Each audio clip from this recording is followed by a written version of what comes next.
Brooke Bernier, and I read the book The Boy on the Wooden Box. This is my nonfiction book that I chose to do my report on, and the main character in this book is a small Jewish boy named Lebig Lejan. Some of the names are kind of hard to pronounce, I'm sorry.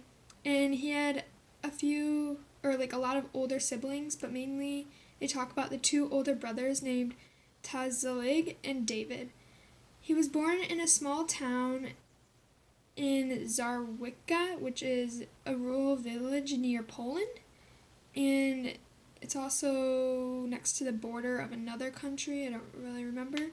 His parents' marriage was arranged when they were 16, but they still got along great, and they had kids, of course. And then, so when the book starts out, he's a young Jewish boy, and he's just playing with all the other little German kids, and then one day the German parents won't let him play with the kids anymore, and he doesn't understand why, because he just thinks he's like all the rest of the kids. They would jump onto the back of trains, and they would just have a fun time. But then one day the German parents wouldn't let their German kids play with him anymore just because he was Jewish, and everything started happening, everything started to change. Luckily his father had a job with Schindler, and he worked in a German factory which provided him with lots of food during this hard time. And his father worked in that factory, and that factory helped him support him and made sure he had a good pay. So while a lot of Jewish families were put into camps, they got to stay in their house because they had a solid income at that time.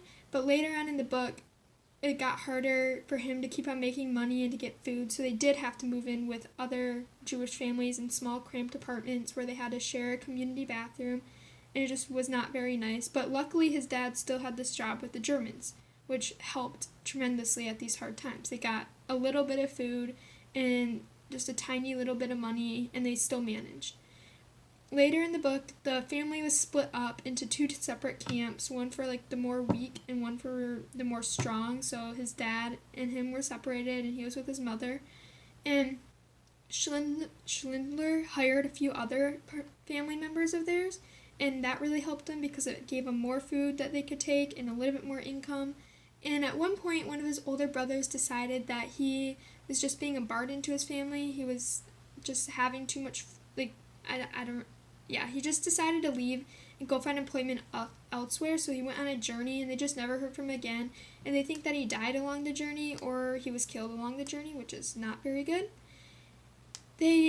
Schindler then decided to hire the rest of his family, so even him, he was very young, and his mother, which helped a lot. They then found a purpose that they need to live through all this, and that they had a purpose in life, and they just, even though it was just took all day, that job was 12 hours and just was cranked them, and then they would go back to their camps and they'd have to do stuff for their camps.